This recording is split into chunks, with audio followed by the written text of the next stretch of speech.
शंकर उसके दोस्त को भयानक अनुभव के बाद गांव वालों को डर का और भी गहरा सदमा पड़ा था। लोग रात को अपने घर के बाहर निकलना बंद कर चुके थे, खास करके अमावस्या की रात। लेकिन इस डर से अनजान एक नई लड़की राधा अपने परिवार के साथ गांव में रहने आई थी। राधा शहर में रहती थी, इसलिए उसको अंधविश्वास पर यकीन नहीं था। जब उसे हवेली और छलावे के बारे में बताया गया तो वो उसे मजब एक कहानी समझी। उसने गाँव के कुछ लोगों से कहा, अरे ये सब एक पुरानी समय की बातें है, ऐसा कुछ नहीं होता। लेकिन शंकर और उसके दोस्त जानते थे कि इस हवेली में उन्होंने जो देखा वह कोई कहानी नहीं थी। शंकर ने राधा को समझाने की कोशिश की, लेकिन राधा ने उसकी बातों को मजाक में उड़ा दिया। यह बातें सुनकर राधा के मन में जिज्ञासा और भी बढ़ गई। अमावस्या की रात नजदीक आ रही थी। राधा ने ठान लिया था कि हवेली जाकर इस छलावे के पीछे का सच्चाई खुद लगा लेंगी।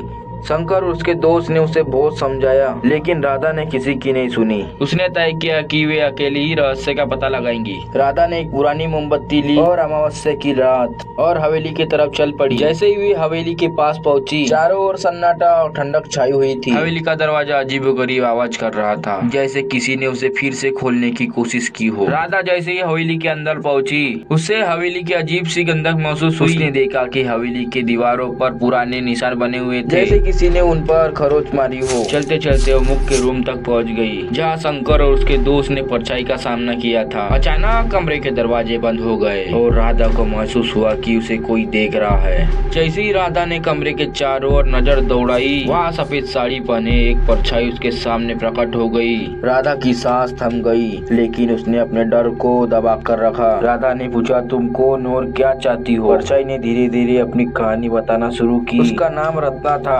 और वह इस हवेली की मालकिन थी। उसके पति ने लालच में आकर हवेली में कैद कर दिया और जला दिया था। तभी से उसकी आत्मा इस हवेली में कैद है और हर अमावस्या की रात अपना दर्द को कम करने के लिए वो किसी न किसी को अपने पास खींच लेती है। राधा ने सांस उठाकर कहा, अगर तुम्हारे साथ अन्याय हुआ है तो तुम्हें लोगों को तकलीफ देने की बजाय उनसे न्याय मांगना चाहिए।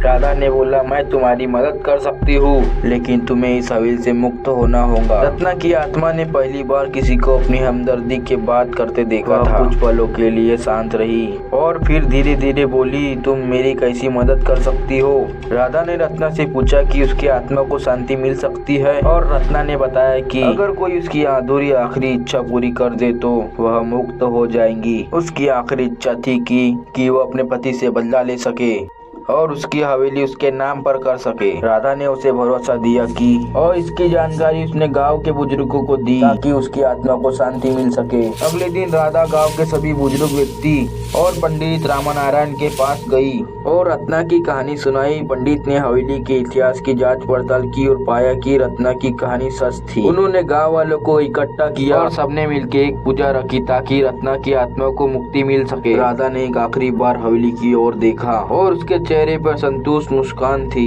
गांव वालों को यह यकीन हो गया था कि अब हवेली में कोई बुरी शक्ति नहीं है, लेकिन उसकी रहस्यमय इतिहास की कहानी हमेशा के लिए गांव के स्मृति में दर्ज हो गई। छलावे की यह कहानी यही समाप्त होती है। अब गांव के लोग चैन की नींद सो सकते हैं, क्योंकि रत्ना की आत्मा को आखिरकार शांति मिल ही गई। अभी तक यह वीडियो में बने हो तो लाइक, सब्सक्राइब और शेयर जरूर करना और कमेंट में बताना कि नेक्स्ट टॉपिक क्या होना चाहिए।